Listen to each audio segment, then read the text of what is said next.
मराठीची वाक्यरचना आणि इंग्लिशची वाक्यरचना ह्याच्यामध्ये फार फरक आहे, बरोबर आहे? आणि मग आपल्याला मी जर समजा तुम्हाला म्हटलं की तुमच्या स्कूल बद्दल मला एक 5 वाक्य इंग्लिश मध्ये सांगा, तर तुमच्या डोक्यामध्ये काय सुरू होईल रे? मराठी सुरू होईल. मग चला, माझ्या शाळेचं नाव हे आहे, माझ्या शाळेचं नाव ते आहे, माझ्या शाळेत शिक्षक आहेत, माझ्या शाळेत विद्यार्थी आहेत, माझ्या शाळेत खुर्च्या आहेत, बोर्ड आहेत, असं सगळं सुरू कशातून होईल तुमच्या डोक्यात? मराठीतून. पण आपल्याला बोलायचं असतं कुठल्या भाषेतून? इंग्लिश. मग काय होतं, हे मराठीचं वाक्य आणि इंग्लिशचं वाक्य यांचा मेळ बसत नाही, बरोबर आहे? आणि म्हणून मग आपल्याला काय करावं लागतं, तर मराठीचं स्ट्रक्चर पण आधी समजून घ्यायचं आणि मग इंग्लिशचं स्ट्रक्चर पण आपण समजून घ्यायचं. ठीक आहे, बघूयात कसं असते दोन्ही मधलं स्ट्रक्चर. आता बघा, एक सोपं स्ट्रक्चर मी घेते. मी आंबा खाते. ठीक आहे, हे एक वाक्य. आता हे ह्याच्यामध्ये घटक तुम्ही समजून घेऊयात आपण. याच्यामध्ये 3 घटक असतात: कर्ता, कर्म आणि क्रियापद. तुम्हाला माहिती आहे का कर्ता म्हणजे काय असतं? कर्ता म्हणजे काय, तर त्या वाक्यातली जी ऍक्शन असते ती ऍक्शन करणारा जो असतो त्याला आपल्याला काय म्हणायचंय? कर्ता. आता ह्या वाक्यातली ऍक्शन कोणती सांगा मला? खाते. खाण्याची ऍक्शन आहे, बरोबर? आता ती खाण्याची ऍक्शन कोण करते सांगा बरं? मी. खाण्याची ऍक्शन कोण करते? मी. आणि म्हणून याला आपण काय म्हणतो?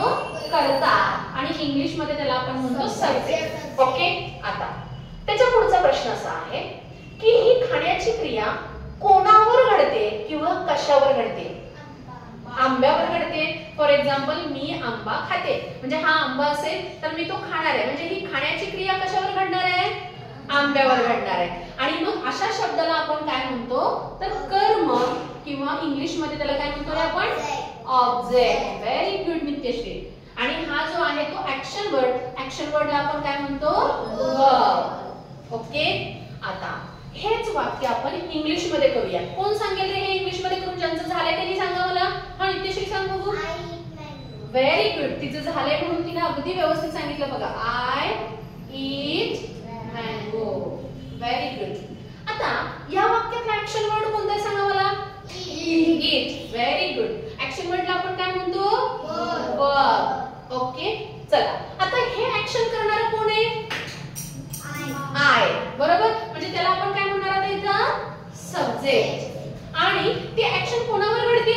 मँगो. मँगो. म्हणजे हे काय असणार आहे आपला?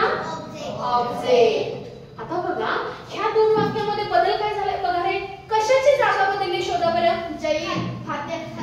त्याला काय म्हणायचं आपण इंग्लिश मध्ये? इंग्लिश मध्ये काय म्हणायचं? ते काय आहे? इट काय आहे? वर्ब. म्हणजे जागा कशाची बदलली? वर्बची जागा बदलली. आणि मग वर्बच्या जागेला कोण गेले? कर्म. म्हणजे काय? ऑब्जेक्ट. अगदी बरोबर. म्हणजे बघा, हे मराठीचं वाक्य कुठे गेलं?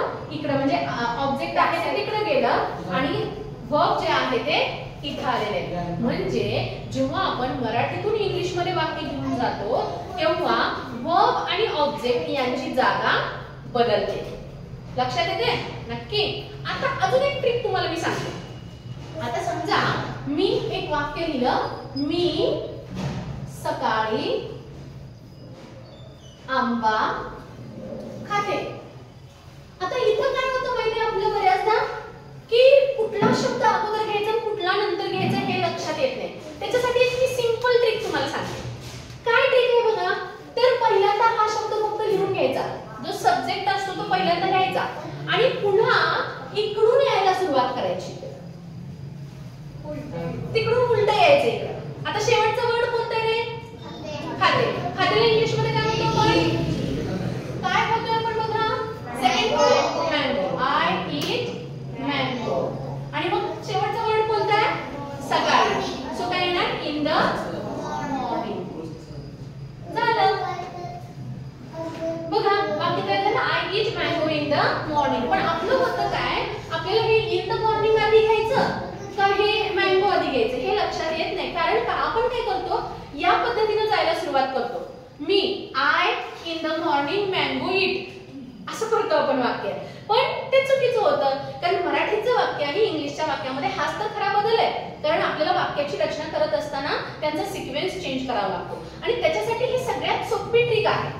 की पहिला सब्जेक्ट लिहिला ना तुम्ही, मग शेवटचा शब्द बघायचा, तिकडून इकडं येत जायचं. येते लक्षात? म्हणजे सगळ्यात सोपं तुम्हाला जाईल ते वाक्य.